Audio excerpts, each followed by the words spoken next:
L'étymologie, c'est quelque chose qui donne du sens au mot. Ça permet de mieux retenir les noms. L'étymologie, c'est un aide-mémoire. Connaître l'origine des noms des plantes, savoir comment ils ont été composés, ça nous permet également de mieux savoir comment orthographier les noms des plantes. Ça peut avoir son importance. Et puis, vous savez que très souvent, enfin pas que très souvent, que fondamentalement, les plantes ont un nom scientifique qui est en latin, et on en discutera un petit peu tout à l'heure, mais ces noms latins, souvent, ça effraie un petit peu. Vous allez voir qu'on a bien tort de s'effrayer, mais enfin voilà, c'est comme ça. Donc, comprendre ce que signifie le nom scientifique d'une plante, le nom latin, eh bien, ça nous en rapproche. Ça nous permet de mieux digérer ces noms qui nous paraissent souvent un peu barbares. Voilà. Et puis, découvrir l'origine des termes de botanique, eh bien, ça nous fait plonger dans l'histoire multimillénaire des peuples et des cultures. Le nom de chaque plante recèle une histoire. Une histoire, ça peut être tout simple, comme l'histoire de la pâquerette. Enfin, vous voyez ici. Alors, il faut que moi, je puisse passer. Pâquerette. Qu'est-ce que ça veut dire, la pâquerette? Ça veut dire la plante qui... aussi. Et c'est vrai que, je ne sais pas si vous la connaissez, cette petite ortie, il y en a fréquemment, hein, c'est courant, mais elle pique encore plus fort que la ortie. Je ne sais pas si c'est votre expérience, mais c'est la mienne en tout cas. Cela dit, elle se mange de la même façon, hein. C'est pas parce que l'ortie pique qu'il faut s'empêcher de la déguster, parce que c'est l'un de nos meilleurs légumes sauvages, vous le savez certainement, je ne vous apprends pas ça. Si je vous l'apprends, non. Je savais bien. C'est bien que vous étiez des pros. Et maintenant, une plante très rigolote, qui fait rêver. La clé du paradis. C'est quoi? La clé du paradis. Pardon? La clé du paradis, ou jacinthe sauvage. Oh non, c'est quoi une jacinthe, ça? C'est une orchidée. Et orchidées, vous savez, c'est des plantes absolument merveilleuses, qu'il faut absolument préserver, au détriment de toutes les autres, etc. Orchidée, vous savez ce que ça veut dire? Ça veut dire quoi? Pardon? Testicule. Oh, bravo, je vois que vous avez de la culture. Orchis, en grec, ça veut dire testicule. Et certaines orchidées de nos régions ont des orchidées terrestres, puisque la plupart des orchidées sont tropicales et sont épiphytes, c'est-à-dire qu'elles poussent dans les arbres. Eh bien, certaines de nos orchidées terrestres ont deux tubercules. Un tubercule qui se gonfle, un tubercule qui se dégonfle. C'est-à-dire que pendant la durée de sa vie, la plante fabrique des sucres par ses feuilles et les met en réserve dans un tubercule qui gonfle. Et puis, l'hiver, tout reste tranquille, il n'y a rien qui se passe. Et au printemps, la plante va utiliser les sucres qui sont stockés dans le tubercule en question pour se développer très rapidement et pouvoir commencer à fabriquer de la nourriture et produire ses fleurs pour se reproduire. Et ce tubercule va s'atrophier, tandis qu'il y a un autre tubercule qui va prospérer. Il y a deux tubercules en général, un peu plus petit et plus fripé que l'autre, mais voilà, ça a un côté un peu suggestif quand on les déterre. Cela dit, les tubercules d'orchidées, ça se mange. Vous connaissez le salep, ça vous dit quelque chose? Le salep, c'est une boisson qui se prépare à partir de fécule, de poudre de tubercules d'orchidées, qu'on mélange traditionnellement avec de l'eau dans laquelle on a fait tremper des figues, qui est sucrée. Et ça, c'est quelque chose qui se mange en Turquie, en Grèce, au Proche-Orient. Voilà. Donc l'orchidée, c'est la plante couille. C'est la plante à couilles. Bah, dites ça la prochaine fois qu'on vous offrira une magnifique orchidée. Ouais, c'est toujours un peu suggestif. Hein. Vous savez quand même que de toute façon, les plantes sont les organes sexuels des plantes. Les fleurs sont les organes sexuels des plantes. Quand on vous offre un bouquet de fleurs, ce que vous voulez. De toute façon, la finalité de toute vie sur Terre, c'est bien de se reproduire. Non? On n'y échappe pas. Nous, on fait semblant, on couvre ça avec des tas de salam aleik, au fond. Les plantes, elles font ça de toute façon plus directe.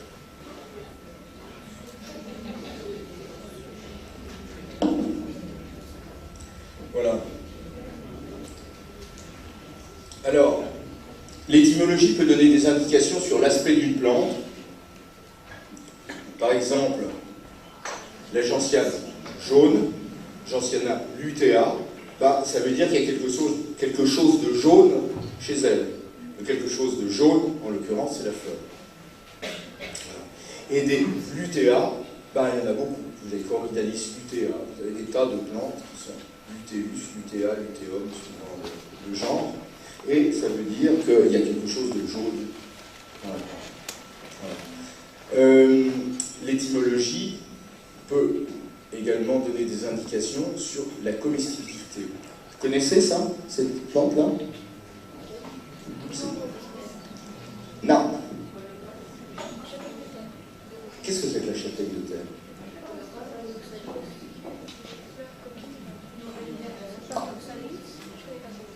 Bon. Non, ça, vous ne voyez pas? Il n'y a pas des gens de la région de Valence ici? Valencia, c'est la choufa. La choufa, c'est le souchet comestible. Cyperus esculentus. Voilà. Cyperus, c'est un nom grec de plante, et esculentus, ça veut dire comestible. Donc, Cyperus esculentus, ça veut dire que ça se mange. Et effectivement, ça se mange. Ça a un goût de noisette, je ne sais pas si vous avez goûté, surtout quand c'est frais, mais c'est délicieux, c'est super bon. Et en plus, ce qui est assez extraordinaire, c'est que ça contient des lipides. C'est un tubercule oléagineux, chose extrêmement rare. La plupart du temps, les tubercules sont farineux, d'amidon. Et là, ben non, c'est oléagineux. Ça veut dire que on peut extraire de l'huile, du souchet, mais surtout, ce qu'on fait, c'est dans la région de Valencia, en Espagne, on fait la horchata de chufas. Je ne sais pas si vous connaissez ça, c'est une sorte de lait. Hein, vous connaissez? C'est trop bon, hein? Bon, quand ils le font, c'est un peu trop sucré. Hein. C'est trop sucré. Mais ils en font de la sucrée, de la pas sucrée, alors il faut mélanger les deux pour que c'est juste comme il faut. Mais bon, voilà.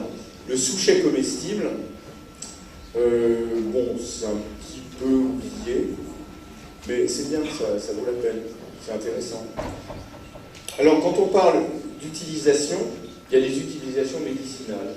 Et vous allez rencontrer un grand nombre de plantes qui vont s'appeler officinales. Bourrache officinale, pulmonaire officinale, etc. Et plein de plantes officinales. Officinale, qu'est-ce que ça veut dire officinale? Pardon? Ça veut dire que c'était, dans le temps, c'était vendu dans les officines des pharmaciens. Donc c'est une plante qui a des utilisations médicinales. Mais, méfiez-vous, parce que quand vous voyez cette plante, ou celle-ci, c'est la même, ça vous dit quelque chose, ça? Oh, c'est pas un yucca, oh, c'est pas une asphodèle. Non? Non, pas du tout. Pas du tout. Cette plante, elle s'appelle la scie officinale. De son nom latin, avant c'était Urginea maritima, maintenant c'est Drynia maritima. Les noms changent pour des raisons très précises, d'ailleurs c'est pas n'importe quoi. Les noms changent. Et cette scie officinale, en fait, oui, elle est officinale. Elle était vendue dans les officines des pharmaciens, mais c'est une plante mortelle. Vous voyez ces gros oignons là? Ces gros oignons, parfois ils sont énormes, ça peut atteindre la taille d'une tête d'enfant. Ces gros oignons, si vous en mangez un, vous êtes mort, quoi. Ah oui, mort et enterré. Direct. C'est extrêmement toxique. Et pourtant, elle s'appelle officinale. Donc il faut quand même faire attention, parce que dans le temps, dans les officines des pharmaciens, on vendait des trucs, il faut être un peu spécialiste pour utiliser, vous voyez. C'est pas tout simple. Hein. Mais voilà, elle est quand même officinale. Bon. Donc, nommer les plantes, c'est quelque chose qui nous est indispensable. Nommer les plantes, c'est pas toujours quelque chose de très simple. Le plus évident, c'est d'utiliser les noms vernaculaires. Vernaculaire, vous voyez ce que ça veut dire? Vernaculaire, ça veut dire qui est propre à un pays ou à une région. Les noms locaux, on va dire ça. Voilà. Bon. C'est logique, oui, c'est très bien, Mais ces noms populaires peuvent entraîner des confusions, parce que souvent il manque de précision. Et puis souvent il en existe plusieurs pour la même plante suivant les régions. Par exemple, regardez, c'est la suivante, voilà. Comment vous appelez ça, vous? Myrtille, brimelle, RL, bleuet. Ah ben, vous voyez, vous en avez déjà 4. Alors, bleuet, évidemment, au Canada, c'est les bleuets. C'est le bleuet. Pour nous, les bleuets, c'est plutôt une fleur bleue qui pousse dans les champs et qu'on voit plus beaucoup à cause des herbicides. Vous voyez? Donc, il peut y avoir quand même une confusion. RL, c'est pas très précis, parce que RL, c'est le genre Vaccinium au sens large, tandis que ça, c'est Vaccinium myrtillus. Donc, si vous dites myrtille, c'est Vaccinium myrtillus. Si vous dites RL, c'est une espèce du genre Vaccinium. Vous voyez? Donc, c'est pas forcément très très précis, ça. Brimelle, pourquoi pas? C'est plutôt vosgien, c'est joli. Et cette plante-là, vous l'appelez comment? Bouillon blanc. Bouillon blanc. Molène. Cierge de Notre-Dame. Pardon? Ah ben là, j'en apprends une. L'herbe de Saint-Jacques, je ne connaissais pas. De Saint-Fiacre. L'herbe de Saint-Fiacre, c'est qui Saint-Fiacre, ça? Pardon? Patron des jardiniers. Ok. Allez, l'herbe de Saint-Fiacre. Encore, on l'appelle brandon aussi dans certaines régions. Brandon, parce que... Pourquoi brandon? Parce qu'on faisait des... On trempait dans la cire ou dans le suif, plus exactement, et on fait des torches avec. Vous voyez? Cierge de Notre-Dame aussi, il y a cette herbe de cierge. Vous voyez, donc là, on est dans l'utilité. Bon, il y a donc plusieurs noms. Quant à celui-ci, Kénopode blanc, qui plus est, mais on a recensé en France plus d'une centaine de noms différents dans les différentes campagnes françaises pour nommer le Kénopode blanc. Plus d'une centaine de noms. Et quand vous allez, et nous on n'est pas les pires. Les pires, c'est les Anglais. Quand vous allez en Angleterre, vous avez je ne sais combien de dizaines de noms pour chaque plante, suivant les régions. Et des trucs mais qui n'ont strictement rien à voir. Mais rien à voir. Donc ça complique quand même. Ça complique quand même les choses. Et puis voilà, quand vous allez à l'étranger, les mêmes plantes, elles ont encore un nom différent. Et qui est souvent beaucoup plus difficile à prononcer que leur nom latin. Donc, si vous connaissez le nom latin des plantes, ce à quoi je vous encourage vivement, parce que ça stimule l'esprit, c'est pas très compliqué, souvent c'est joli, surtout si vous en apprenez l'étymologie, c'est généralement des anecdotes, c'est des trucs vraiment sympas, et en plus, vous irez où vous voulez, et vous vous en tirerez. Là, j'étais au Japon, pendant quelques semaines, là, pour c'est magnifique, la flore du Japon. Il faudra que je vous parle du Japon. Je tiens. L'année prochaine, je vous fais un truc sur les légumes sauvages du Japon. Les sansai du Japon. Vous allez halluciner. C'est extraordinaire. Bref, toujours est-il que quand on lit un bouquin en japonais, là, on n'y comprend rien. Enfin, sauf si on sait lire le japonais. Voilà. Mais comme ils utilisent 4 types d'écriture différents, c'est pas simple. Mais si vous lisez un livre de plantes de bonne tenue, vous aurez le nom latin. Donc vous savez au moins de quelle plante il s'agit. Après, ce qu'ils en racontent, c'est un peu plus difficile. Il faut vous faire traduire. Mais vous savez de quelle plante il s'agit.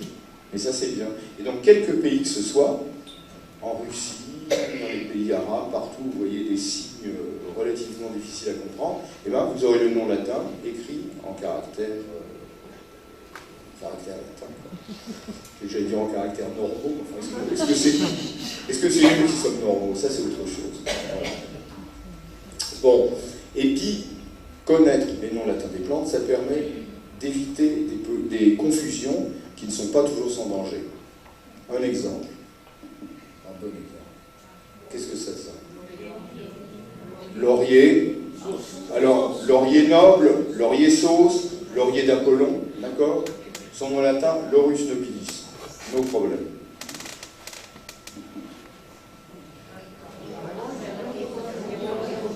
Laurier rose.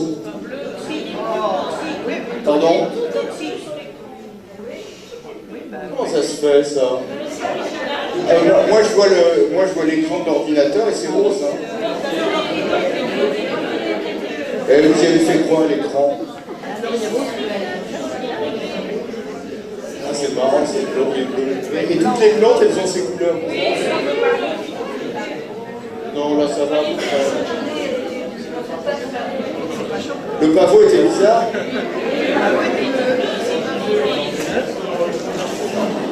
Bon, bah écoutez, ça va, on va pas faire un scandale pour ça. Vous savez que c'est du laurier rose, je vous l'affirme, c'est pas du laurier bleu. Voilà. On l'appelle oléandre aussi. Son nom latin, Nerium oleander, famille des Apocynacées, alors que le premier était famille des Lauracées. Rien à voir. Mais le problème, c'est que le laurier sauce, ça va, vous savez ce qu'on peut en faire. Mais le laurier rose, mortel. Et les confusions existent. Je peux vous l'assurer, je l'ai vécu. J'étais en Corse avec une amie une fois. Puis un matin, je partais, et puis avant de partir, je lui montre du laurier rose. Je lui dis, c'est du laurier rose. Voilà. C'était un petit peu rapide. Et puis, je reviens le soir, et elle me dit, oh, tu vas être content, j'ai fait de la soupe, je l'ai parfumée avec le laurier que tu m'as montré ce matin. Et elle avait commencé à manger la soupe parce que j'étais en retard. Voilà. Comme je tenais à cette amie, je lui ai suggéré d'aller se chatouiller la luette dans les toilettes pour régurgiter le contenu de la soupe. Et ouais, c'est vachement toxique. Quelques feuilles et vous êtes mort. Il y a des gens qui sont morts avec le laurier rose en faisant des brochettes de viande. Ils ont mangé la viande par les brochettes. Enfin, je veux dire, par le noir. Ils ont mangé la viande, ils sont morts. Oh, c'est quand même pas rien. Vous voyez, laurier.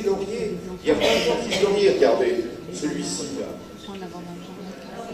Laurier cerise, laurier pâle. Mais combien de gens dans l'Ouest, que toutes les S, non pas en thuya, mais en laurier cerise. Et combien de gens vous disent, j'ai une haie en laurier.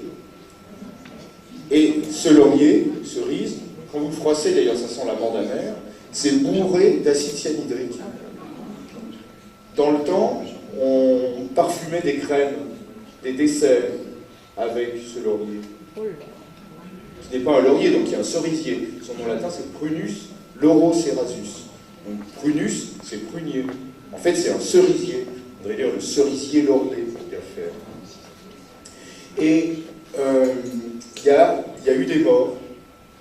Et des morts parmi les enfants.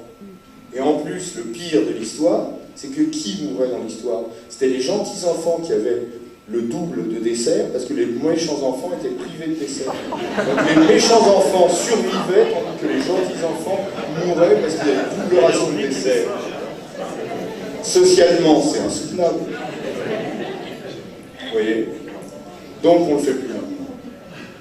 Et c'est mieux quand même. C'est mieux. Et puis celui-ci, vous le connaissez sous le nom d'épilogue en épi. D'accord? De quoi?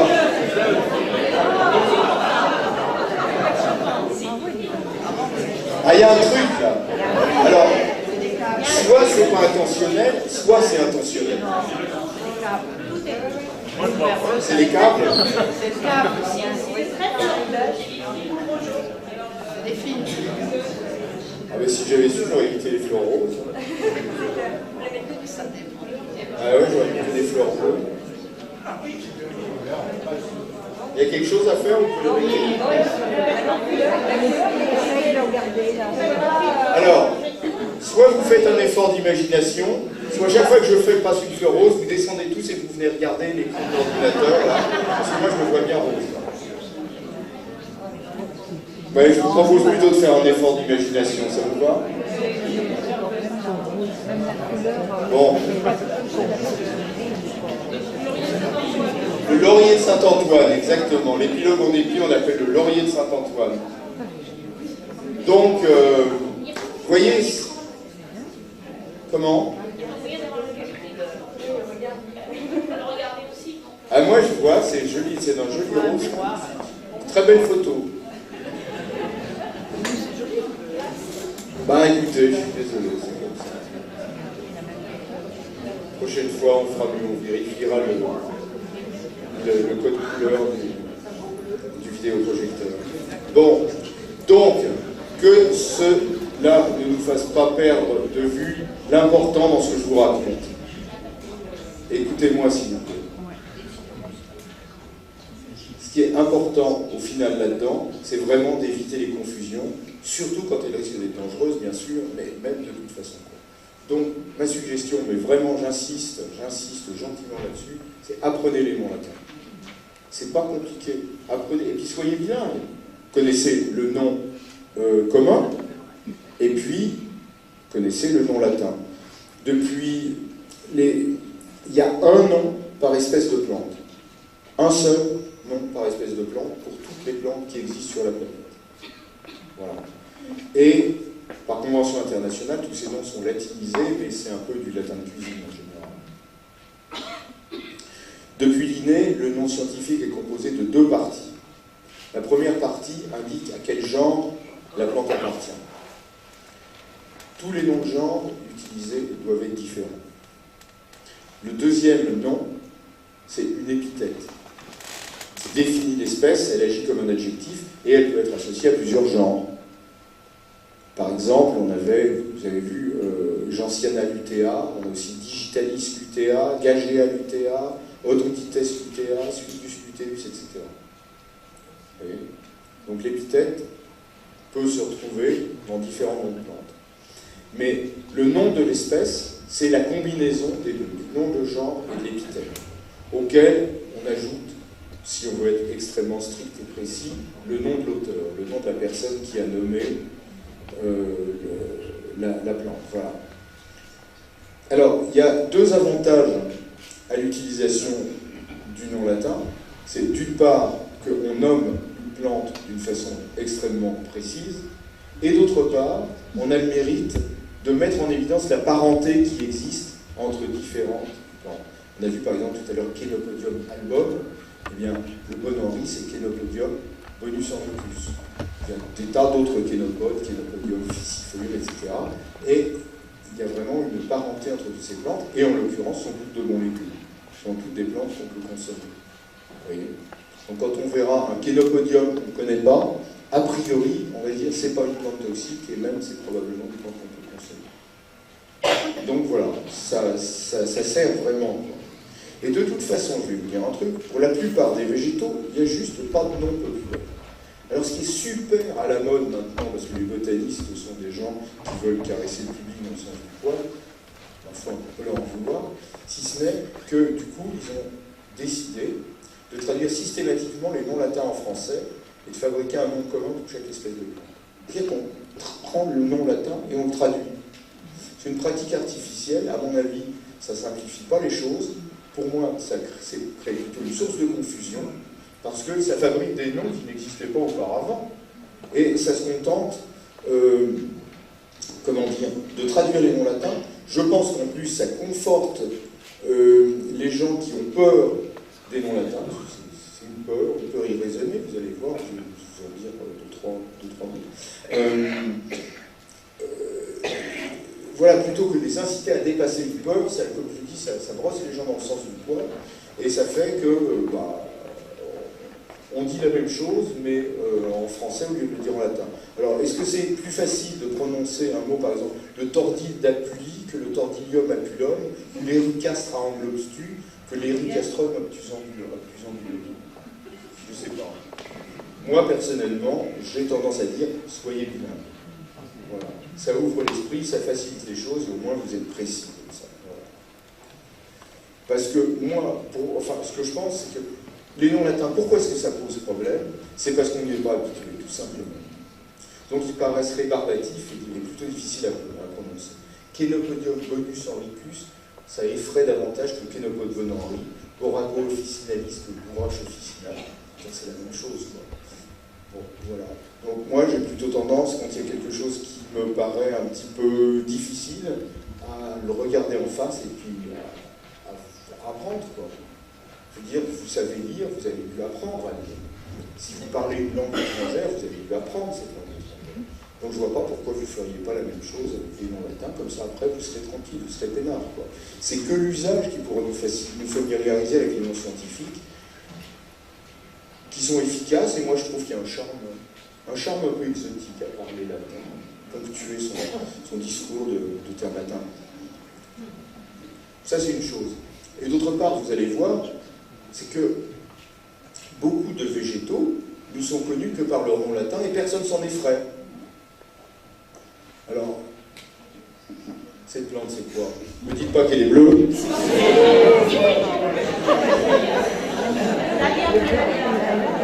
C'est le très rare dahlia bleu. J'ai eu beaucoup de chance de le trouver, celui-ci. Ah ouais. Dahlia atrocirularis, ça veut dire de dahlia bleu foncé. Bon. Je vous ai dit que dahlia, c'est un nom que tout le monde utilise. Ça vous fait peur, dahlia? Non. Eh bien, dahlia, c'est un nom latin. Celle-ci, j'ose pas. Voilà. Un fuchsia blanc. Voilà. On devrait dire, si on voulait être étymologiquement correct, on devrait dire fuchsia. Parce que ça a été nommé d'après M. Fuchs, qui est renard, qui était un botaniste du XVIe siècle dans ces eaux-là. Ça remonte quand même. Voilà. Ou bien...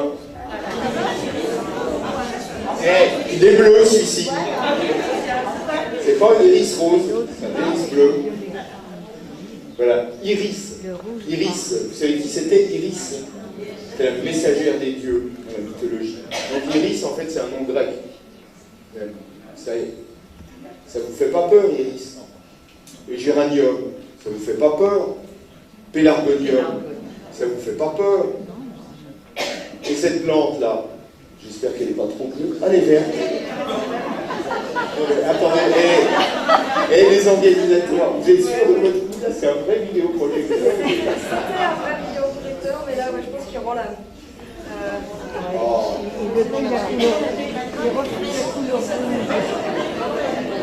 Pourtant, j'en ai donné des conférences, j'en ai donné, c'est la première fois que je vois ça. Il y a quand même des... Bon, alors imaginez, je vais vous décrire, vous allez faire un effort d'imagination. François est venu 2 fois déjà et ça marchait bien les 2 autres fois, il faut le noter. Je le note, je le note. Est-ce que c'est orange? Oui. Est-ce que ce serait du calendula? Ah, alors, est-ce que c'est du calendula ou est-ce que c'est du souci?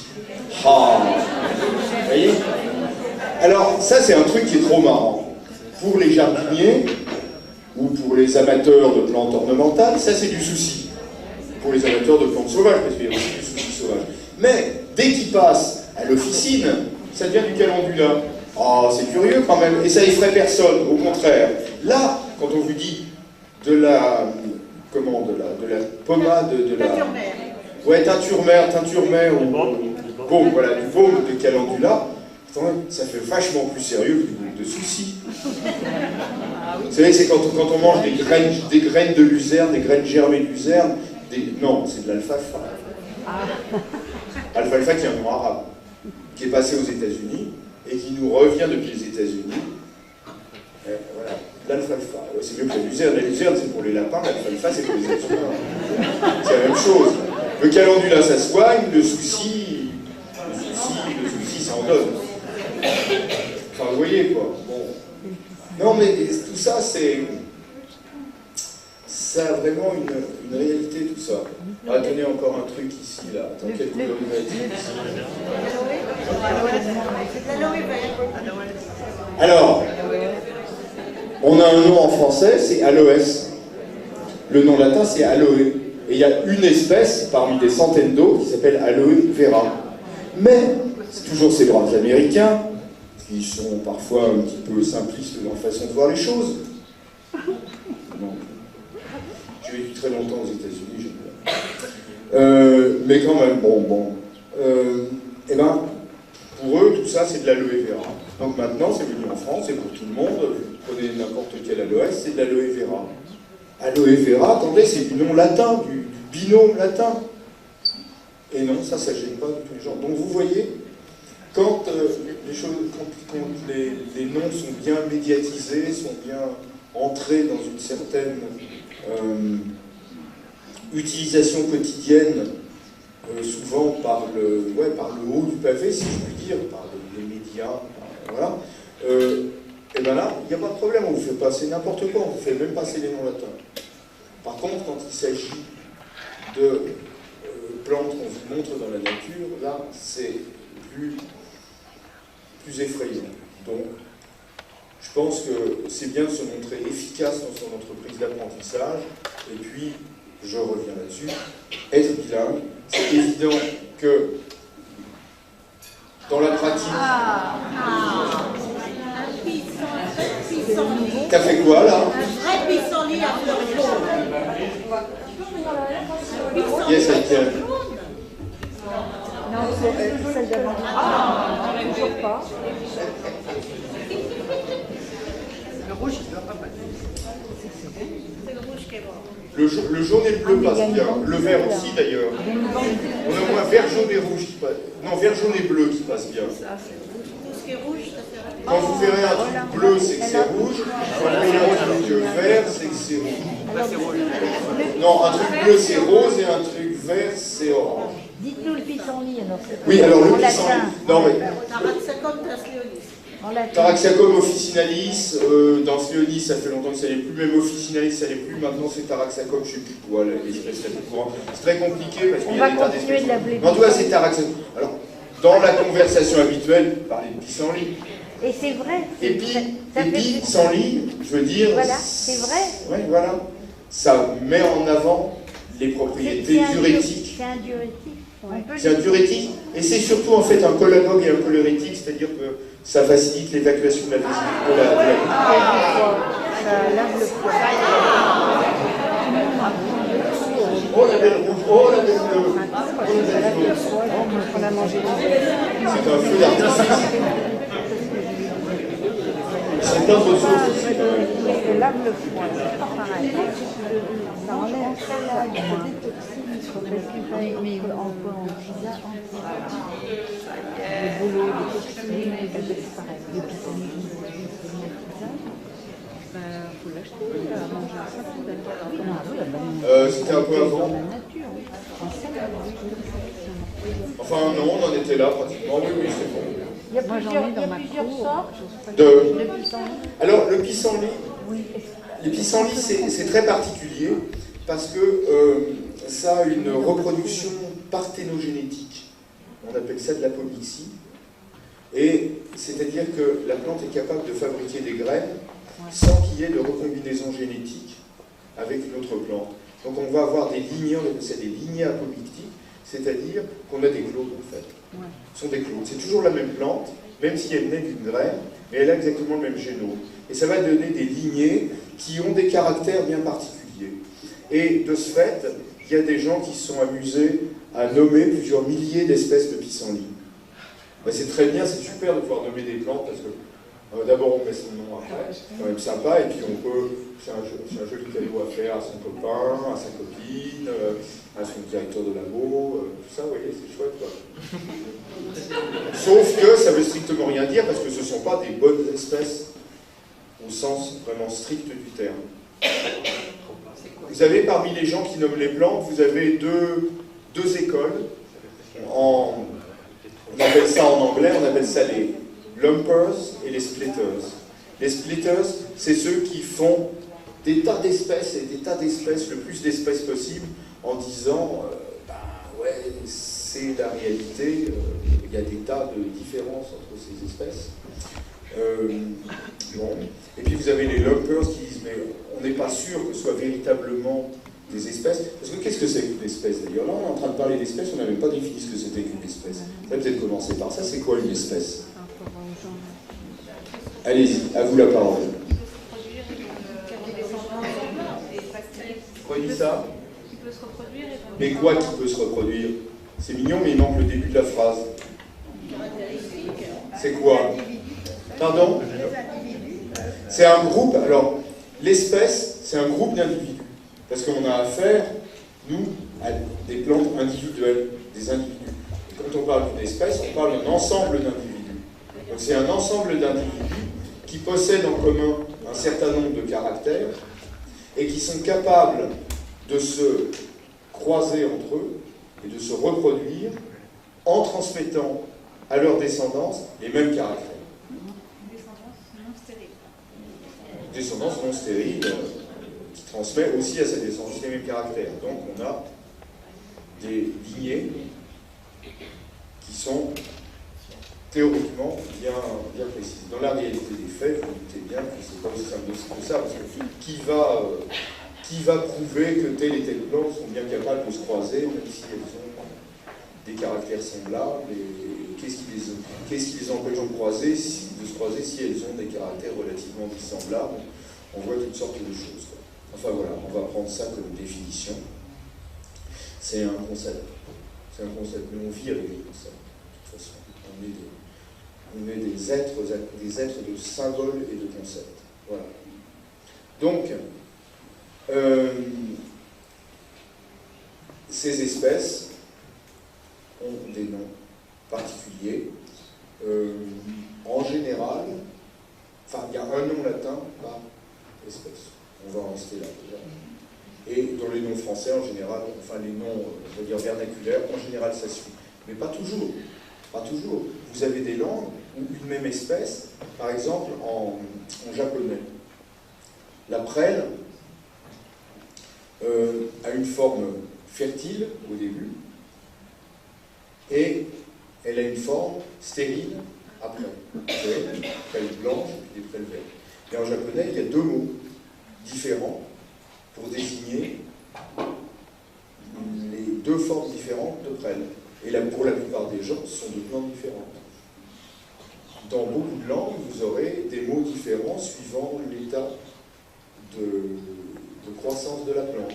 Ou bien pour des plantes qui sont vraiment de la même espèce, mais qui ont des petites différences qui peut-être nous échappent à nous, mais qui, pour les populations locales, sont très importantes. Voilà. Alors, je vous propose de faire un petit tour d'horizon de l'étymologie des noms de plantes, suivant les apports linguistiques. Et c'est assez frustrant parce qu'on ne peut pas remonter très loin dans la formation des mots. Leur origine véritable, elle nous demeurera totalement inconnue dans la plupart des cas. Comme c'est le cas de la plupart des langues qui parlent de l'homme, qui vit sur Terre. On parle plusieurs dizaines de milliers de langues. Il y en a énormément qui ont déjà disparu, et il y en a énormément qui sont parlés que par quelques locuteurs et qui vont disparaître inexorablement. Alors, dans notre cas, on en est où? Là, ici. Voilà. Dans notre cas, les plus gros formateurs de mots, c'est le latin et le grec. Et très souvent, le grec par l'intermédiaire du latin. La transmission jusqu'au français s'est parfois opérée sans la moindre transformation, comme dans le cas de cette plante. Vous connaissez cette plante? Ou sur les galets? Le crambé maritime. Crambé, c'est le nom de la plante en grec. Ça s'écrit pas exactement de la même façon, avec des lettres grecques, ça s'écrit, mais c'est pareil. Crambé. Ça se mange? Ah oui. Ah oui? Ah ouais, c'est délicieux. C'est super bon le Il y a un goût d'ioc, Ah ouais? Oui, je ne suis pas forcément partisan parce qu'il y a également un Brassica oleracea qui pousse en bord de mer et qui est vraiment le chou maritime. Donc, crambé maritima, je préfère qu'on l'appelle crambé plutôt que de l'appeler chou parce que c'est source de confusion. Voilà. Ça ressemble à un chou, mais c'est pas du tout un chou. Ça n'a pas du tout les mêmes fruits que le chou. Ça a les fruits sont des petites boules. Ouais. Les fruits de crambé, c'est des petites boules avec les fruits de chou. Comme vous savez, c'est des sticks allongés. Voilà. Une plante, ça c'est une crépide. Voilà. Alors, en latin et en grec, le terme crépis désignait une plante dont on n'est pas absolument sûr. En français, ça donnait crépide. Vous voyez, c'est pas très différent. Hein. On est toujours dans le même mot là. Et alors, savoir ce que ça veut dire, bon, en fait, crépis, c'est désigné en grec une chaussure d'homme. Alors, essayez de trouver le rapport entre cette plante et une chaussure. Personnellement, je ne vois pas. Mais il doit bien y en avoir quelque part. Les feuilles sont comment? Les feuilles ressemblent à des feuilles de pissenlit, hein, c'est une cousine du pissenlit. Ça pousse. Celui-ci, Crépis aurea, ça pousse en montagne, mais d'autres crépides, Crépis virens, Crépis fétida, Crépis machin, ça pousse un peu partout, quoi. Alors, je ne sais pas, si quelqu'un arrive à me dire pourquoi chaussures. Mais il y a que les pommes.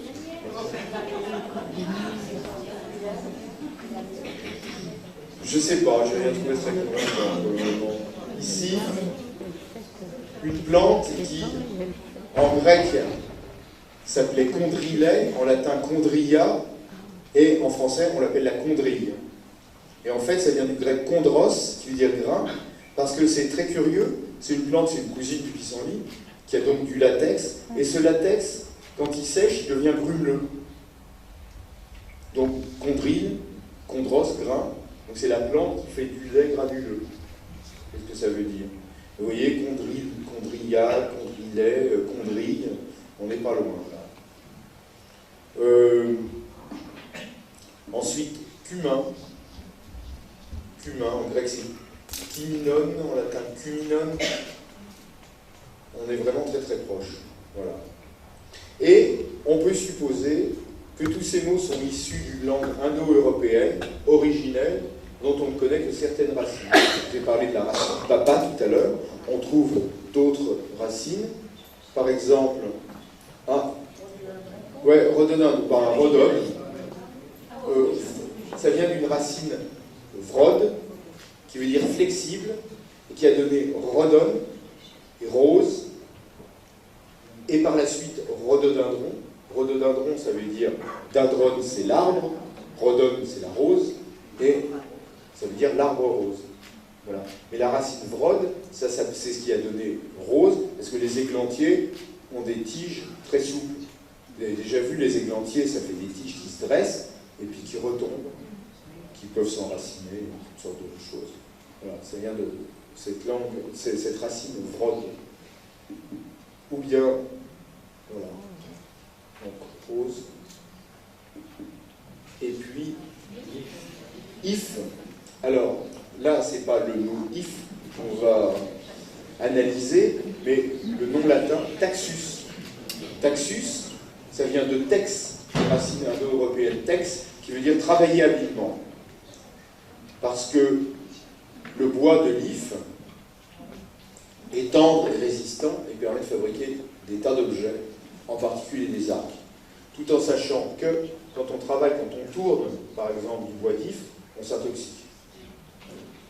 Les feuilles, la partie la plus toxique, ce sont les feuilles et les graines, c'est mortel, c'est vraiment mortel. Sauf la rille, la petite partie rouge qui est autour et qui est très bonne à manger. Mais même le bois est un peu toxique et les gens qui tournaient, qui travaillaient l'if de façon régulière s'intoxiquaient.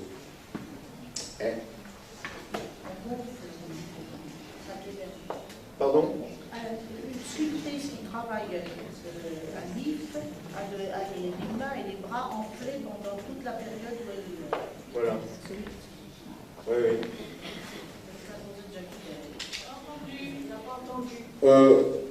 Les gens qui travaillaient l'IF avaient les mains enflées quand ils travaillaient. Je veux dire, ça provoque des réactions rapides et visibles. Voilà. Alors, certains noms de plantes qu'on utilise étaient utilisés déjà dans l'Antiquité. Par exemple, les érables, le nom botanique des érables c'est acer, et acer, c'était le nom des érables en latin. Ou bien la rose trémière, alcea. Voilà. En latin, en grec c'était alkea, en latin alcea. Mais il arrive parfois qu'on ait des noms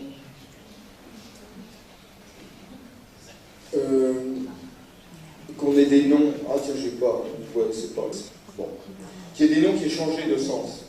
Par exemple, le nom cactos, ça désignait pas un cactus, mais ça désignait un chardon, et ça désignait en particulier le cardon.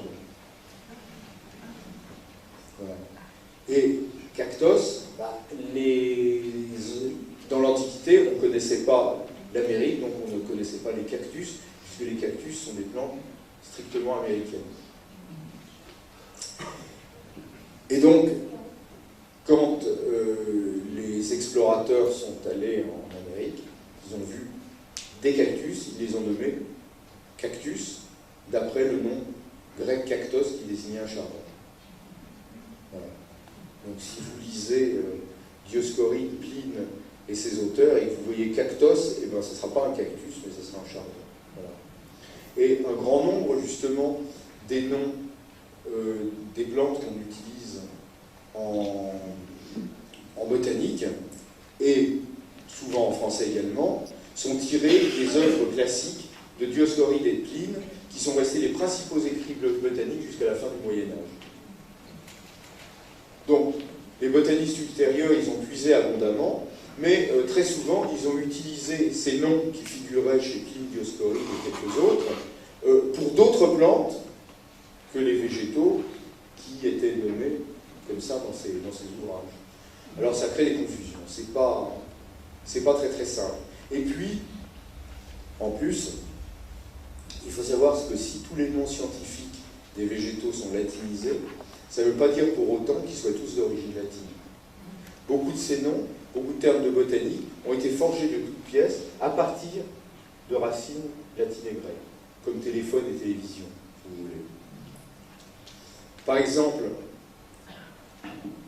Ranoculus, qui a donné renoncule, ça vient du grec rana, grenouille, et culus qui est un diminutif. Ranoculus, ça veut dire petite grenouille.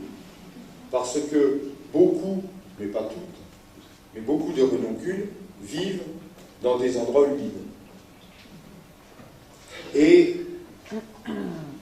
c'est pas un mot classique, c'est un mot qui a été forgé, je ne sais plus exactement à quelle époque, mais qui a été formé sur le latin.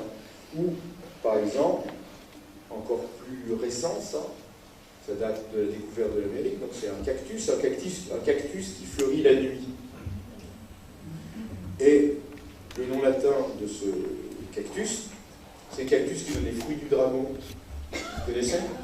Fruits du dragon, qu'on vous dit, que les Vietnamiens vous disent être fruit national, et qui en fait vient d'Amérique centrale.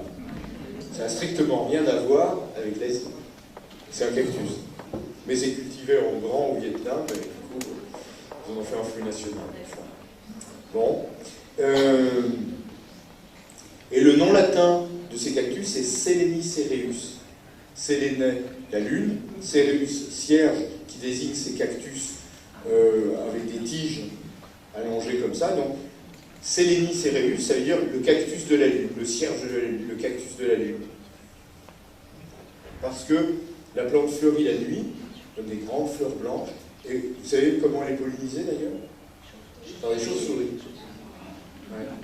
Bien le nom Pitaya. Pardon? Pitaya et Pitaya. Alors Pitaya, ça c'est le nom centra-américain, Pitaya. Pitaya, non, c'est tiré d'une langue centra-américaine, hein. Certainement. Hein. Pitahaya ou Pitaya. Voilà. Et puis, parmi les mots d'origine grecque ou latine, eh bien, on a beaucoup de plantes qui viennent de l'Antiquité, par exemple. L'Achillée, dédié à Achille, qui soignait, parce que la plante, en vrai ou pas vrai, on raconte qu'Achille soignait ses guerriers blessés au combat avec les feuilles d'Achillée millefeuille, qu'on appelle également herbe au charpentier, et qui est une plante qui a des propriétés cicatrisantes, effectivement. Le lys aussi, il y avait les lys, les fleurs de lys. Oui. Maman, elle avait ça dans des bocaux. Oui, absolument. Oui, tout à fait. sais pas dans quoi c'était, si c'était dans de l'eau ou dans... C'est dans l'alcool. Dans l'alcool. Ouais, c'est dans l'alcool, parce que dans l'eau, ça reste pas longtemps. Oui, effectivement. Ou bien l'armoise. Ça, c'est une armoise artémisienne ludoviciana, c'est une armoise américaine. Mais c'est une armoise, il y a beaucoup d'espèces d'armoises. Armoise qui était dédiée à Artémis. Vous savez qui c'était Artémis? De la chasse et des vierges. Ouais, parfaitement.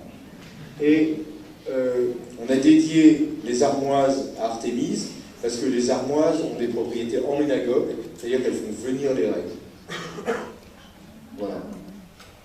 Donc, c'est pour ça qu'on l'a dédié à Artémis. C'est pour ça qu'on l'appelle armoise.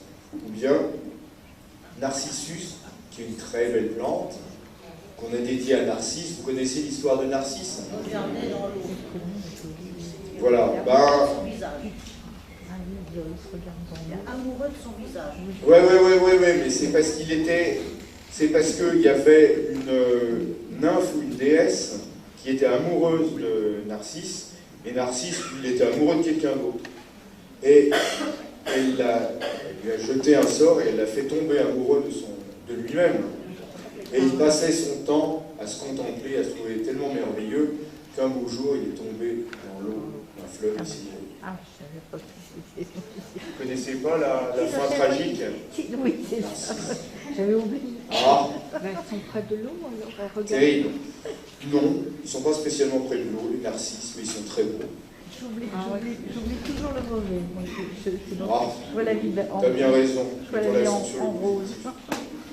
Ou bien silène. Silène, dont une espèce est le silène enflé. Silène enflé qui a un calice tout dodu, comme le ventre du dieu Silène, qui était un dieu qui, disons pour le moins, aimait bien faire bonne chair, et qui avait la panse rebondie. Vous voyez? Il y a des tas de raisons, plus ou moins logiques. Voilà. Donc, en dehors du latin et du grec, il y a pas mal d'autres langues, européennes pour la plupart, mais parfois plus lointaines, qui sont à l'origine de noms de plantes. Par exemple, les langues germaniques, il y en a pas mal, et certaines plantes qui sont bien connues. La berce, qui vient du germanique ber, qui veut dire l'ours. En allemand, on l'appelle Bärenklau, la griffe d'ours. Et effectivement, si vous regardez les jeunes feuilles, elles sont un petit peu repliées sur elles-mêmes, elles sont toutes velues et ça fait comme une patte d'ours. On l'appelle aussi la patte d'ours, la banquercie en français. Voilà. Pardon? Ah, l'autre, le silène avant, ouais. C'est le compagnon rouge. Ah, compagnon, ce que ça veut dire, je sais pas. Je sais pas pourquoi on l'appelle compagnon rouge ou blanc, je sais pas. Peut-être parce qu'on la trouve tellement souvent au bord des chemins que c'est une copine, quoi. Mais il y a beaucoup de copines quand on commence à s'y intéresser.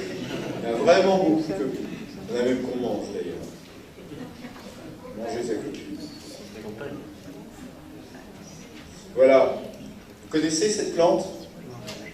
C'est quoi? Non. C'est pas quoi du Canada, non? Ça vient pas du Canada, non? C'est un réséda. C'est la gaude. La gaude, c'est une résédacée tinctoriale. On l'utilisait pour colorer en jaune, ça donne un très beau jaune vif et assez tenace. Et gaude, ça vient du germanique Weitza, qui désignait, Weitza, ça désignait le pastel. Alors une autre plante tinctoriale qui, elle, teint en bleu. Parfois c'est un peu confus. Ouais, c'est un petit peu tordu. Donc c'est comme ça, quoi. Parce que c'est une crucifère. Non, c'est une résédacée. Non, mais pour le pastel. Ah, le pastel, c'est une crucifère, oui. Tout à fait. Mais le pastel, c'est une plante tinctoriale, mais ça contient de l'indigo, ça teint en bleu. Tandis que la gaude, ça teint en jaune. Bon, je sais pas, j'ai pas tout compris. Hein. Résida, il y a un poème célèbre avec le Résida. Allez, vas-y, Ah, bah, raconte-nous le poème célèbre. La rose et le raisin. Voilà. Bon, bah allez-y. Arago. Ah, allez, le micro. Oh, c'est magnifique. Ah oui, je ne connais pas. Ah bah, C'est moi même non plus, chanté. je connais, mais ça- Chante-le. Ah, mais je... non, non, mais moi je suis une ignorante. Je sais pas. Je viens ici pour apprendre. Voilà, grâce à la technologie moderne, vous allez rentrer chez vous et vous allez taper sur Internet, sur Google, vous allez taper le Réséda et la rose, c'est ça? La rose et le raisin. La rose et le Réséda, et ce soir, vous vous endormirez en lisant de la poésie. Voilà. Merci. Merci. Non mais je le ferai ce soir. Voilà. Cette plante qui s'appelle du cresson, et bien cresson, c'est un mot germanique du francique, plus précisément, cresson, qui désignait cette plante. Le cresson, d'ailleurs le cresson, c'est un peu germanique quand même, le cresson. Ah, c'est toujours. Et ça, c'est quoi? C'est pas le cresson. C'est un arbre. Ah bon? Vous venez de plus en plus fort, est-ce que c'est un peu contact? C'est quoi comme arbre? Ah, c'est un hêtre. Alors nous, on dit c'est un hêtre. Un faillard. Et voilà, si vous êtes dans le Midi, vous direz un faillard. Si vous êtes en Suisse, vous direz un foyard. Et là, tac, clivage. Clivage linguistique. Et en Vendée, le fou. Le fou. Ah oui, Le puits du fou. fou, c'est pareil. Hein. La C'est faillade. pareil. Donc c'est proche de la Suisse. Fayard. Alors, non, mais je veux dire, il y a deux étymologies. Le être, c'est du germanique, Hester. Sauf qu'en allemand, à l'heure actuelle, on dit Bucher. C'est encore autre chose. Mais le nom germanique de base, c'était Hester. Et nous, en français, il faut savoir que le français, c'est quand même la langue la plus germanisée des langues latines. Oui, oui. Très, très germanisée, non seulement pour le vocabulaire, mais également pour la construction grammaticale. Voilà. Et donc, voilà. Nous, en général, on dit être, c'est le terme qui a pris le dessus. Mais le terme de faillard, foyard, faux, fou, même, La fête, la faillette. la fête, voilà, tout ça, exactement. Alors, ça, c'est une étymologie latino-grecque. Grec plus précisément, puisque ça vient du grec phégos, qui désignait un chêne à glands comestibles, et qui est passé sur le hêtre, qu'on appelait, dont le nom latin est d'ailleurs fagus. Fagus, ça vient de phégos, et phégos, ça vient de phagen. Phagen, ça veut dire manger. On parlait d'anthropophage, c'est ça que ça veut dire. Vous voyez? Et donc, quand on parle de fagus, c'est l'arbre qui se mange.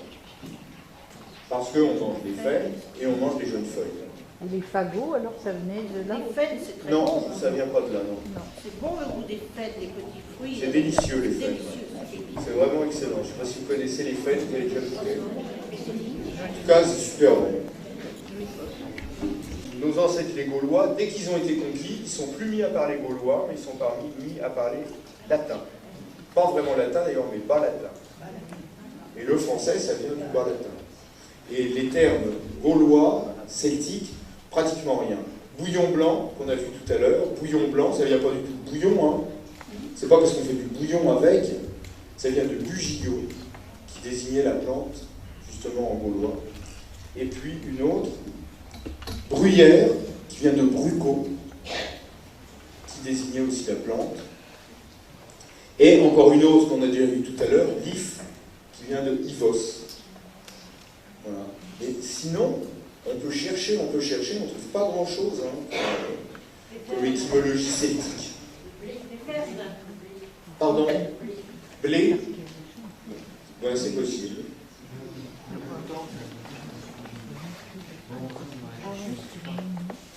La quoi? Ouais. D'accord. Oh, bah, vous voyez, deux de plus à rajouter à mon vocabulaire. Hein? On n'a pas entendu. Verne. C'est du gaulois, ça, Verne? Ah bon, bah, vous voyez, il y en a. Oh, c'est formidable. Formidable, je ne serais pas venu pour elle. Mais à part ça, voilà, ça fait quand même pas beaucoup, de toute façon par rapport aux apports des autres plantes. Une langue qui a pas mal apporté, c'est... C'est quoi, quelle langue ça? Italien, belladonna. Belladonna parce que la belladone contient des alcaloïdes, extrêmement toxiques d'ailleurs, qui provoquent la midriase, c'est-à-dire l'ouverture de la pupille. Et les belles italiennes se mettaient du sucre de belladone dans les yeux, se faire des yeux mystérieux. En même temps, elle avait complètement défoncé. Elle doit être pas mal, les italiennes, avec pas mal. Bon, voilà, belladone. Comment? Qui ça? Ah, la bruyère? Oh, c'est pas très comestible, non. Non, ça, il parfumait de la cervoise avec des boissons fermentées, quoi. Ceci, brocoli. Brocoli, pluriel de brocolo, qui veut dire jeune pousse. On trouve le terme de broute dans le midi de la France. Les jeunes pousses de crucifères, on appelle ça les broutes. Broche, c'est la même origine. Et puis, le cédra, qui vient de cédro, qui veut dire le citron. Et le cédra, c'est un gros citron, qu'on utilise surtout pour le confire ou pour faire de la liqueur, en Corse. Le provençal, c'est une langue qui a pas mal apporté, mais assez spécifique, hein, des plantes de la région en général. Un mélanchier. Vous connaissez la mélanchier? Non. C'est une petite rosacée qui donne des fruits, ça ressemble à des myrtilles, mais bon, c'est pas des myrtilles, c'est très sucré. Il y a plusieurs espèces, bien sûr. Un mélanchier ovalis, ça pousse. Ça pousse surtout dans le midi, ça pousse sur les coteaux calcaires, bien exposés. Ça a des fleurs blanches avec des très longs pétales. Ouais. Et sauvage, oui, sauvage, tout à fait. Et il en existe beaucoup dans l'est des États-Unis, différentes espèces, et on en cultive quelques-unes, comme la mélanchier du Canada. C'est bon, hein, ça donne des fruits qui sont franchement très bons. On l'appelle quelquefois par erreur merisier. On l'appelle comment? Par erreur merisier. Ah, je sais jamais entendu ça. Merisier, oui, en Poitou-Berry, c'est merisier. Ah ouais? Bon, merisier, c'est pourtant bien autre chose, mais... également, un genévrier du midi, le cad, cadeau en provençal. Et puis, le cardon, cardo qui veut dire chardon au départ, parce que les cardons sont épineux. Quand on parle de bec à carde, vous savez, c'est parce qu'on parle de la nervure qui se mange comme la nervure du cardon qui est un chardon. Voilà. Une autre langue latine, c'est l'espagnol. L'espagnol, il a surtout permis la transmission de noms de plantes provenant du Nouveau Monde, en transformant plus ou moins les langues indiennes d'origine, comme ananas, qui provient du Tupi en Amérique du Sud, ou bien, vous connaissez sans doute, avocat, aguacate en espagnol, vient du nahuatl, c'est la langue des Aztèques, ou bien cacahuète,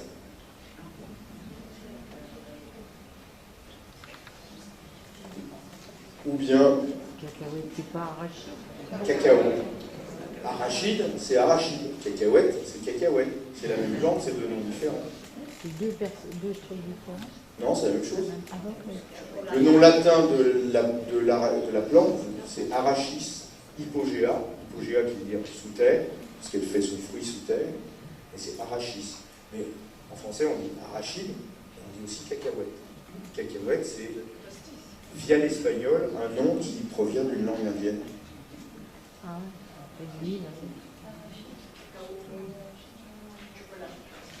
Oui, cacahuète, ça fait plus gamme. On me dit cacahuète. Avant, c'était toujours de l'huile d'arachide. Elle a un peu disparu, cette huile d'arachide. Ah, on dit pas tellement huile de cacahuète. Non, mais je veux dire que même on ne trouve plus les huiles. Bon, je sais pas, et c'est pas forcément plus mal. Nous, enfin moi avec mon âge, Général. l'arachide c'était bon, parce que pendant la guerre, c'était l'huile de pépins de raisin, de choses comme ça. C'était des ersatz. Sauf que quand tu sais comment est faite l'huile d'arachide, tu préfères pas en prendre. Ah bon? Les arachides sont cultivés en Afrique en général, Oui. sont stockés dans des grandes montagnes de plusieurs centaines de mètres de long, parfois qu'on appelle des sécos. Et là-dedans, dans les sécos, c'est pas sec, c'est plutôt humide, donc ça fermente. Il y a surtout des moisissures qui se développent souvent, qui provoquent des aflatoxines qui sont cancérigènes. Et c'est plus ou moins moisi. Donc quand ça arrive en France, sur les huileries, on presse tout ça et on a une huile qui est absolument infecte. Et on doit la décolorer, la désodoriser, la filtrer, on obtient un machin qui est blanc, complètement blanc, sans odeur, sans rien du tout. On l'extrait avec des solvants chimiques qu'on neutralise avec de la soude ensuite. Vous êtes au courant, je vous apprends rien quand même, j'espère. Les huiles du commerce, c'est comme ça que c'est fait. Même le tournesol ou tout ce que vous voulez. Hein. C'est comme ça que c'est fait. Et comme c'est tout blanc, après on recolore. Ah ouais, mais attendez, c'est vrai. Allez pas acheter des huiles dans le commerce, quoi. Les bio ne font pas ça. C'est la faut avouer, elle dit les vrais bio. Il y a heureusement d'autres moyens. C'est-à-dire qu'on ne peut pas faire de la quantité et de la qualité. C'est quelque chose qui est assez juste, ça. On ne peut pas faire de la quantité et de la qualité, c'est sûr. Passons au portugais, si vous le voulez bien. Excusez-moi, cacahuète, c'est pas très... Cacao, cacahuète, oh, je ne sais pas. pas d'origine proche. Je ne sais pas. Honnêtement, je ne sais pas. C'est possible que ce soit tiré de la même langue. Ah oui, oui. Peut-être c'était le fait que ce soit dans un fruit dans une coque. D'autant plus spéculé. C'était aztèque parce que le chocolat, c'était chocolat et la tomate. Pour le cacao, oui. Pour le cacao, Et oui. la tomate aussi, c'est aztèque. Tomate, oui. Tomate. Oui. C'est vrai, oui. La terminaison atl, c'est aztèque. Enfin, nahuatl, précisément. Le portugais, on a aussi pas mal de plantes exotiques, des plantes américaines, comme le cajou, acajou. Acajou, c'est le même nom d'ailleurs. Sauf que ça ne désigne pas la même plante. Des plantes asiatiques, ça c'est cajou aussi, c'est la pomme. Vous connaissez la pomme de cajou? C'est très rigolo parce que en fait c'est le pédoncule qui est renflé. C'est le pédoncule qui est renflé. Quand vous le coupez, il n'y a rien du tout. Il n'y a pas de pépins, il n'y a rien du tout. C'est pas un fruit. C'est un pédoncule renflé, comme une fraise, si vous voulez. C'est une fraise sans les petits grains dessus. Et le fruit qui donne la noix de cajou, ça fait comme une virgule en dessous. On le met au rhum. Pardon? On le met à macérer dans le rhum préparé. Rhum arrangé? En Guyane. Pardon? Anacardium. Anacardium officinale. Ben, cardium, c'est le cœur. Anacardium. Pourquoi c'est anacardium? Je ne sais pas. Ça, je peux vous retrouver, ce genre de truc, mais laissez-moi le temps de chercher, parce que je n'ai pas tout dans la tête quand même. Je ne sais plus pourquoi c'est anacardium. Ça, je pense que ça a à voir avec la forme du fruit, je ne vois pas. Ouais, tu trouves? Ah oui, la noix de cajou, quand on la voit sur l'arbre, ça ressemble un peu. Pour moi, ça ressemble à une grosse virgule. Le fruit, il n'y a pas la graine. Non, mais j'entends bien, le fruit. Et là, ça fait un cœur Comme côté. ça, Le c'est fruit. cette taille-là. Ouais, mais c'est contourné comme ça. Ça dessine un peu un cœur là. Oui. Allez, on va dire que c'est pour ça. Voilà, comme ça, vous aurez compris. Je ne suis pas totalement convaincu, mais ça doit quand même être ça, parce que je ne vois pas où on trouve du cœur ailleurs. En de profil, c'est clair. Comment? Pourquoi? On va jusqu'à 8 heures. Oh.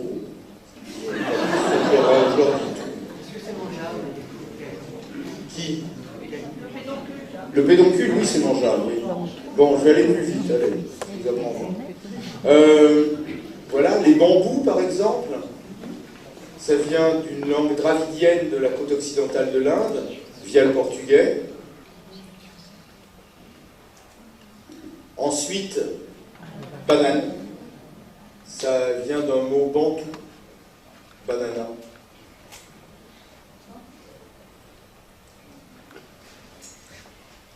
Et puis, passons à l'anglais. L'anglais, il n'y a pas grand-chose. Jute, jute, qui vient du Bengali juto. Le jute, c'est une plante textile. Ça, c'est de la moloria, c'est un corcorus, un cousin du jute. J'avais pas de photo de Corcorus capsularis, donc vous avez mis du Corcorus olitorius. J'espère que vous m'entendrez pas rigueur. Voilà. Et puis, la variété d'orange qu'on connaît sous le nom de navet, qui veut dire nombril. Sinon, il n'y a pas grand-chose, il n'y a pas trop grand-chose comme nom latin. Un grand fournisseur de noms de plantes, c'est l'arabe. Arabe. Ça, c'est gombo, oui. Gombo, non, gombo, c'est un mot africain. Gombo, ça, c'est un mot africain, mais le nom latin, c'est abelmoscus. Abelmoscus, ça veut dire la paire du muscle, parce qu'il y a une espèce, l'ambrette, qui a des graines très odorantes. Voilà. Ou bien curcuma, qui vient de curcum, qui veut dire safran. Et le curcuma, on l'appelle souvent le safran, et même dans bien des cas, on le vend sous le nom de safran. Vous allez à la Martinique, on vous vend du safran en quantité. Du temps, c'est pas cher, mais c'est pas du safran, c'est du curcuma. Abricotier, de albarcouk. En espagnol, c'est albaricoque. Voilà, albarcouk. Alkekange, al-kakendi en arabe. Ou bien artichaut, je vous ai montré l'artichaut tout à l'heure, artichaut, al-kharchof. Ça c'est le baobab. Baobab. En arabe c'est boukibab. Et bien évidemment, le café qui vient de Kawa. Kawa qui est d'ailleurs une région, le Kaffa, qui est une région en Éthiopie. Et Moka aussi. Moka, oui. Moka. C'est le nom d'une ville, Moka.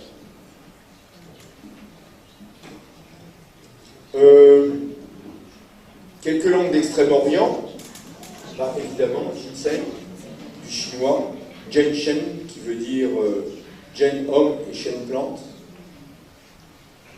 du fait de la ressemblance supposée entre la forme de la racine et celle d'un corps humain.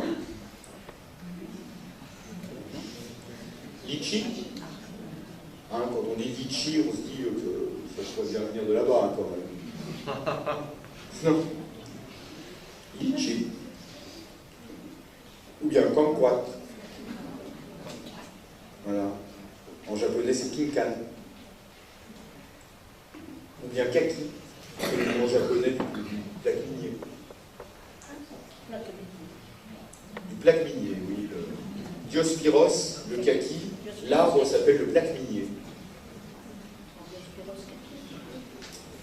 Et il existe d'autres plaques miniers que le kaki. Ensuite, ça c'est le topinambour. Et le topinambour, c'est assez curieux parce que c'est la déformation du nom d'une tribu indienne du Brésil, les Tupinamba. Le nom a été donné à ce tubercule du fait de la coïncidence entre l'époque de son introduction en France et celle de la visite d'un groupe d'Indiens du Brésil au cours de fêtes données en l'honneur d'Henri II. Donc on a introduit, on a découvert le tubercule, on l'a présenté au moment où il y avait des Indiens qui venaient du Brésil, alors que le topinambour, lui, vient des plaines d'Amérique du Nord. Et pour les gens, ça venait tout du même coin, c'est des trucs, donc voilà, c'est les tubercules des tupinambas. topinambour. Ah, il y a des étymologies qui sont sympathiques quand même. C'est rigolo. Et en anglais, vous savez comment ça s'appelle en anglais, le topinambour? Ça s'appelle Jerusalem Artichoke. L'artichaut de Jérusalem. Et vous savez ce que ça veut dire, Jérusalem? Ça faisait une déformation de l'italien girasole, qui veut dire tournesol, parce que le topinambour, c'est un cousin du tournesol. Donc artichaut à cause de son goût d'artichaut, et Jérusalem à cause de girasole et tournesol. Les étymologies, ça va chercher loin, des fois. Jérusalem artichaut. Ce qui est curieux, monsieur, tout le monde vous le dira, Oui. c'est que j'étais enfant, mais pendant la guerre, justement, on manquait de tout. Ouais. Et on avait des topinambours, mais alors, Ouais. ça m'étonne quand même que l'Allemagne occupante, elle nous faisait venir des topinambours. J'aimerais bien si quelqu'un savait, parce que c'est assez curieux quand même. Je me souviens, enfant, que Ouais. Non, attendez, je m'excuse, on va juste oui, non, continuer un petit peu. c'est un légume qui est revenu, là, on ne sait pas. Il y a des connotations anciennes.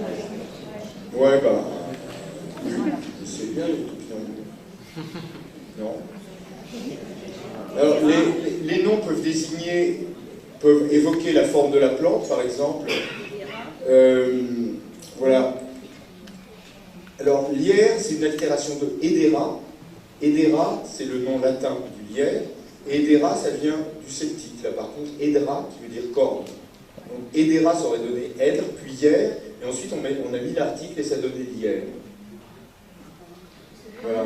Et tout ça du fait de son aspect de ceinture, de courroie, de fil. La forme des feuilles, par exemple, le tilleul, le Tilia cordata, a des feuilles en forme de cœur. Le kénopode, qu'on a vu tout à l'heure, il y a des pattes palmées, si je puis dire. Il a des feuilles palmées. Et kénopode, non, c'est pas lui, non, mais je suis passé au suivant. Je ne vous l'ai pas remis parce que je l'ai mis tout à l'heure la photo. Je n'ai pas mis 2 fois la photo, je fais à l'économie. Et kénopode, ça vient de ken, qui veut dire loi. Et kénopode, ça veut dire pas de doigt, parce que les feuilles de kénopode blanc ont une forme palmée. Voilà. Là, ça c'est la couleur de la fleur. C'est le 130 rouge. 130, ça veut dire kentron, ça veut dire l'éperon, anthos la fleur, c'est fleurs à éperon rouge. Et si vous regardez les fleurs, c'est des fleurs à éperon rouge. Ça décrit directement. C'est tout simple. Ou bien évidemment, le bleuet, Centaurea cyanus, cyanos, qui veut dire bleu. Coquelicot, vous savez ce que ça veut dire, coquelicot? Coquelicot, ça veut dire cocorico. Alors, c'est un peu tordu quand même. Cocorico, parce que le coq a une crête rouge. Le coq fait cocorico, donc c'est devenu le cocorico. La plante cocorico, le coquelicot. Voilà. Parmi les aspects des plantes, les astères. Astère, ça veut dire étoile. Digital à grande fleur, parce qu'elle a une grande fleur. Ou bien le circe portelaine, parce que son capitule est tout couvert d'un duvet, plus toile d'araignée que laine, mais bon, ça peut faire laine, pourquoi pas. Cette petite plante qui s'appelle la râpette, vous l'avez jamais, quand vous la touchez, c'est incroyable, ça râpe, et son nom latin c'est asperigo. Asperigo, arbre. Rien à voir avec aspérule.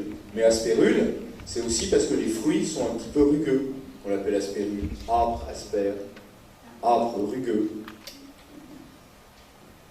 Ou bien le laitron âpre, c'est pareil. Âpre, là en l'occurrence ça veut dire piquant. Vous voyez, aspère, ça peut vouloir dire rugueux, ça peut vouloir dire piquant, suivant les cas. Et la stellaire moyenne, qui s'appelle moyenne parce qu'elle a une tige de poil au milieu de elle a une ligne de poil au milieu de la tige. Si vous regardez, c'est la façon très simple de la reconnaître, cette stellaire qui est une des meilleures salades qui soit. c'est qu'elle a des feuilles opposées, et puis elle a une ligne de poils au milieu de la tige, placées différemment entre les nœuds.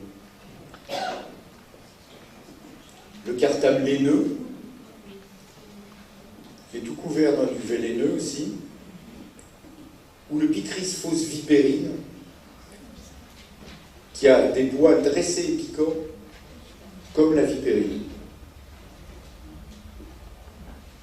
On l'appelle Picris equioides, et equium, c'est la vipérine.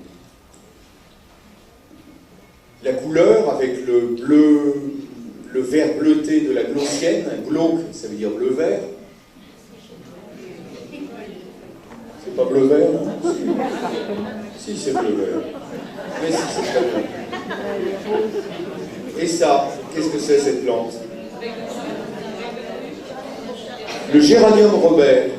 Et Robert, ça fait pas référence à monsieur Robert, mais Robert, ça vient du latin ruber.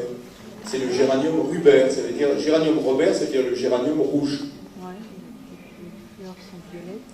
Et vous voyez souvent à l'automne, en fin de saison, le géranium devient tout rouge.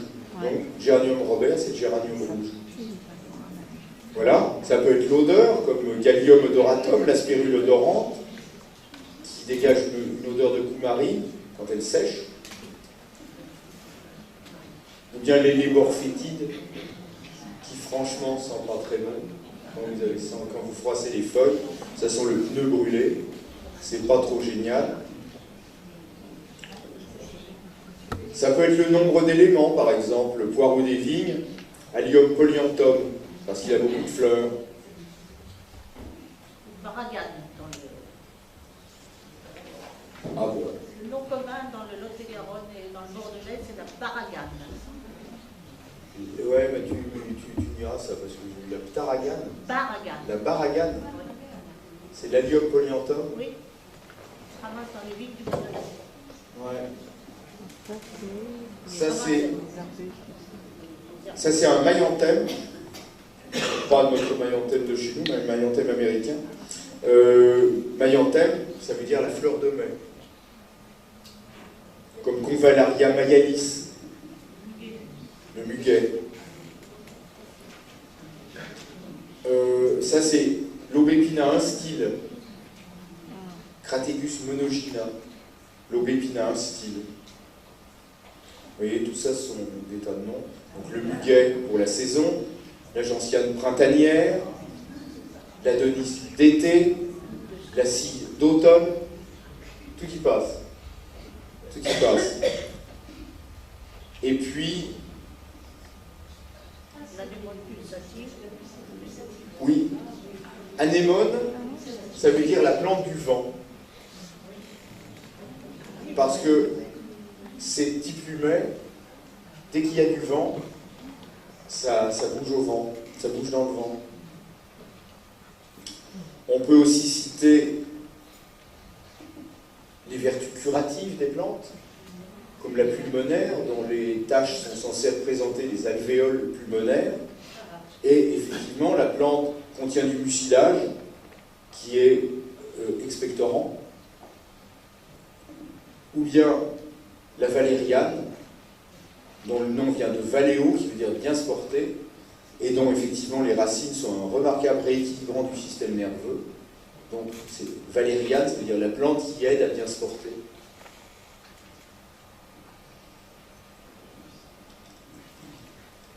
Et puis, on trouve aussi un certain nombre de noms propres, des noms de lieux, comme l'Androsas helvétique par exemple, des noms de régions, comme le Kolchik, qui vient de la Kolchide, qui est le nord de la Turquie, le long de la mer Noire, ou bien la laitue des Alpes, Cicerbita alpina,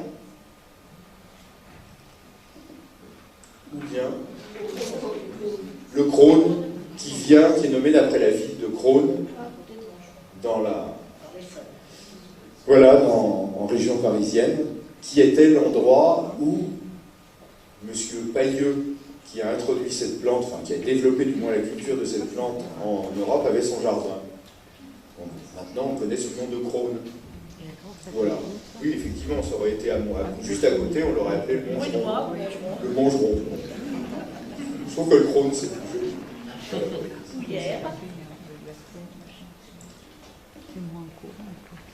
Voilà ces feuilles.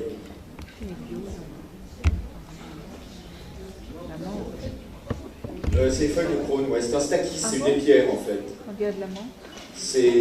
On trouve dans la nature, on trouve l'épière des marais. Alors l'épière des bois, elle est très courante, ouais, mais elle ne fait pas de renflement. Mais l'épière des marais, elle fait des renflements comme les crônes. Enfin, plus petit, à une échelle plus modeste, mais même style. Les feuilles sentent Oui, le bien champignon. sûr, oui, ça peut se faire. Pardon? Les feuilles des pierres, des bois sentent le champignon très fortement. Ah, ça sent le sec, ouais, ça sent le sec, carrément le sec. On fait du consommer de sec virtuel avec les... Attendez, je ne vais pas tout vous raconter là. Et puis, des noms de personnes. Alors, parmi les noms de personnes, on a fait appel à l'Antiquité, hein, on a vu tout à l'heure Achille, Narcisse, Iris, etc. Dianthus, l'œillet Dianthus, c'est la fleur de Zeus, la fleur de Jupiter. Le Dios, qui veut dire, c'est les génitifs de Zeus, et Ontos, la fleur. Voilà. Et puis, je terminerai par celle-ci, parce que après les noms propres, les noms de personnes, ça foisonne évidemment. C'est soit des noms de botanistes en général, soit des noms de gens qui soutenaient la botanique par leur largesse. Et c'est bien normal de leur nommer une plante en retour. Ça, c'est le zinnia, c'est le dernier par ordre alphabétique, et je terminerai avec ça. Le zinnia qui rappelle la mémoire de Johann Gottfried Zinn, 1727-1759, qui était professeur de botanique à Göttingen. Vous vous rendez compte? C'est quand même pas mal tout ça. Voilà. Alors, la liste est évidemment infinie, puisque toutes les plantes ont un nom qui signifie quelque chose. Et bien, je vous invite à aller explorer un petit peu tout ça pour profiter encore davantage du monde végétal. Voilà. Et alors, deux, trois petites choses. Si vous avez des questions, on peut prendre le temps pour quelques questions quand même, oui? Oui, on a 20 minutes. 5 minutes, c'est formidable. Bon, ensuite, tout de suite, si vous voulez qu'on reste en contact, vous allez sur mon site, c'est www.couplan.com. Donc tapez Couplan sur Google, www.couplan.com. Et puis vous allez voir, il y a un endroit où vous pouvez vous inscrire, j'ai une lettre d'information, c'est gratuite, où ça vous raconte des tas de choses régulièrement sur les plantes et tout ça. Donc si ça vous intéresse, vous vous inscrivez, c'est bien, c'est super chouette. Et puis il y a toutes les indications sur les stages que j'organise, les conférences, machin, et quelque chose. Comme ça, voilà, vous gardez contact. Puis si vous avez envie de me poser des questions sur les plantes, ne gênez pas, j'aime bien. Voilà. Les dernières choses importantes, j'ai des livres ici, à vendre. Donc si ça vous intéresse, après on va faire les marchands du temple. Et je vous laisserai juste le temps d'installer un peu ça, parce que ça en fera pour le moment. Et je laisse Ophélie. Ah non, donc c'est juste pour vous dire que les questions, on a 20 minutes pour les questions, et donc vous levez la main, on vient vous apporter un micro, c'est pour que tout le monde puisse entendre votre question.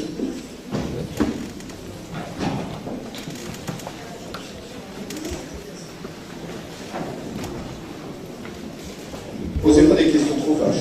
Bon alors, est-ce qu'il a été question de l'IF? De quoi? Comment? De l'IF, le Taxus bacata. Ouais. Donc moi j'avais entendu dire que dans les cimetières, les chevaux ils mouraient parce qu'ils ont mangé. Ouais. Et j'ai vu le film Herbe qui dit que la vache, quand elle a des plantes toxiques dans son trait, elle les recrache. C'est pas vrai. Donc est-ce que ça veut dire que... Non mais j'ai réfléchi, attendez. Je me suis dit, le cheval dans le cimetière, peut-être il a perdu son instinct, et la vache, elle a encore de l'instinct. Non, la vache, elle a perdu son instinct idem, pareil. Elle meurt quand on met de l'if dans leur... Oui, mais attendez, imaginons que la vache, elle mange encore de l'herbe, et que le cheval, on lui donne beaucoup de grains, donc il perdrait son instinct parce qu'il ne mange plus beaucoup d'herbe, il a beaucoup de grains dans sa ration. Est-ce que ça peut être une explication? Non, c'est des animaux domestiques. Les animaux domestiques ont perdu leur instinct. C'est comme 1 égale 2. Hein. Les vaches, elles ont perdu l'instinct de la même façon. Enfin, il y a vaches et vaches, il y a peut-être des vaches intelligentes comme il y a des chevaux intelligents aussi. Ça, c'est possible.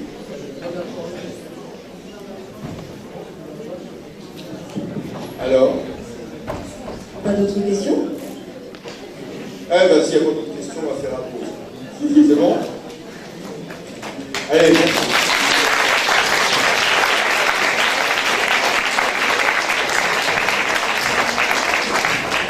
Alors, juste avant que vous alliez partager un moment avec François Coulan et acheter ses ouvrages, donc c'est juste pour vous dire que la prochaine conférence aura lieu le 24 octobre prochain. Ce sera sur le biomimétisme. Donc, elle s'intitule La biodiversité, s'inspirer de la nature pour innover durablement. Et ce sera avec Emmanuel Delannoy de l'Institut Inspire, et qui a été notamment l'auteur de l'ouvrage L'économie de la biodiversité, qui, je ne sais pas si vous l'avez lu, mais il est très intéressant.